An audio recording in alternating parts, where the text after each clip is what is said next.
And we're back with the diabetes series, an exciting venture of awareness, especially awareness. My guest is Larry Boggs, and we've been talking about this for a long time. I'm so delighted to finally have him here. We're following what you did when you were diagnosed with diabetes. Let's go back to the statistics. At break, we were talking about statistics before we go back to your lifelong journey here.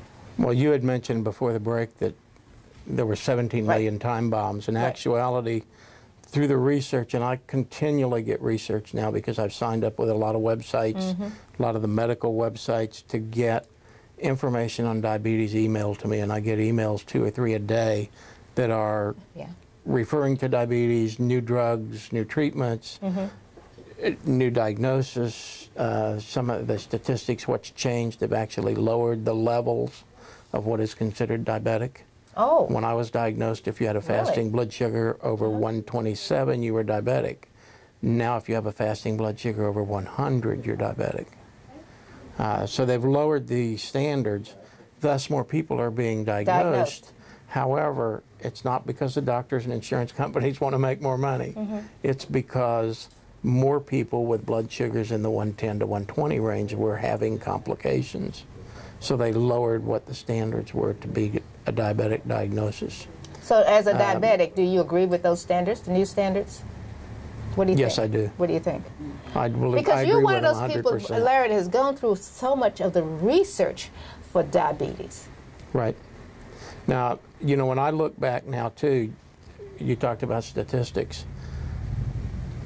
2005, 2006, there were an estimated 24 million people in this country that were diabetic.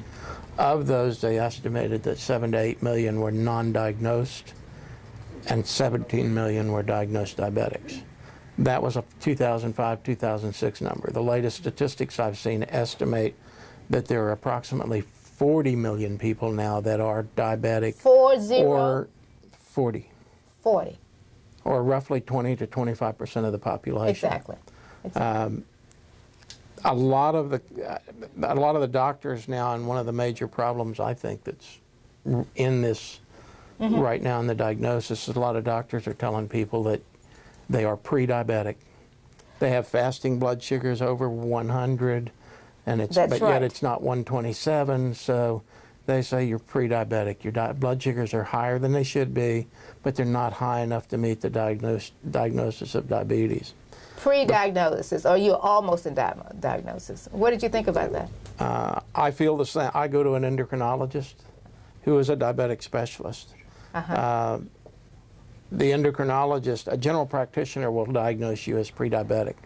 An endocrinologist will tell you that's like telling you that you're pre-pregnant. Just a little pregnant, you're almost pregnant. Well, I did have a lady to call in and say that she had, while we were running the commercials, she said, well, she had been diagnosed with diabetes. She says, but it's just a little diabetes. She put emphasis on, it's just a little diabetes, Esther. I said, well, now explain to me, how do you have a little diabetes? It's like, as you said, like being a little pregnant. You know, the issue that comes up with when people are diagnosed pre-diabetes and they think that way, then they don't do anything to change their lifestyle, because I don't have to take medication. You know, maybe one day I'm going to be diabetic. And what's happening, they're finding out now, is that those people, over the long period of time, anytime your blood sugar is higher than normal, you are doing damage to your system. Exactly. The main thing that happens with diabetes, it affects the small microvascular part of your body, your small arteries and veins. That cuts off blood flow. It causes those to collapse. That cuts off blood flow to the areas of the body they serve. Like the legs, that's where we get the legs, the amputations and all of that? Right. Actually, 80% of the amputations done in this country are due to diabetes. 80% of the these statistics are staggering, and they're going up and up and up. Correct.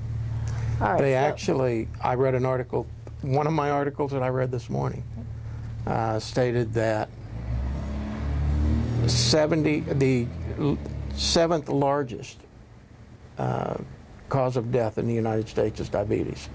I can believe that. And it's estimated that roughly 40% more people would have a diabetes, a reason for their death due to diabetes on their death certificate if it was actually listed. There are probably 40% of the people that die that have diabetes, but it's not listed on the death certificate. Who it never shows on the death certificate. They're listed as having cardiac failure.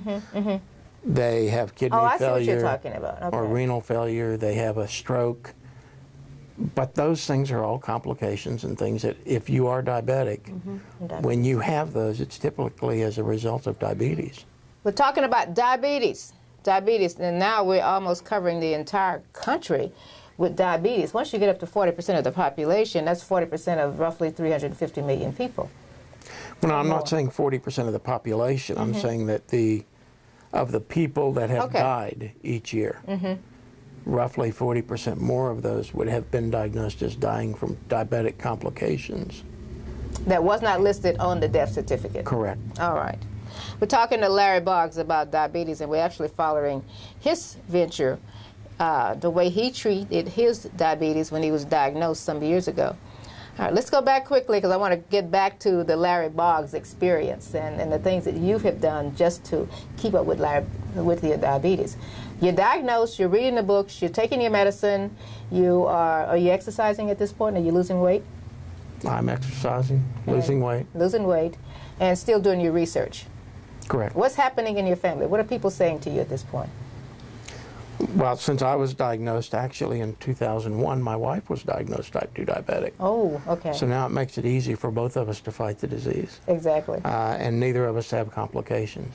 Okay. And should not have for a long time due to the way we treat it. When I was when I'll go back again to the family, since I was diagnosed and told the family about it, I have had a brother and a sister both diagnosed as diabetic. Diagnosed as diabetics. So now there are 4 people in your immediate family. Correct. That are diagnosed with diabetes. Correct. Everybody's on track? Is anybody getting off track? No. Anybody not doing what they're supposed to be doing? Yeah, everybody that I know except for my wife and I.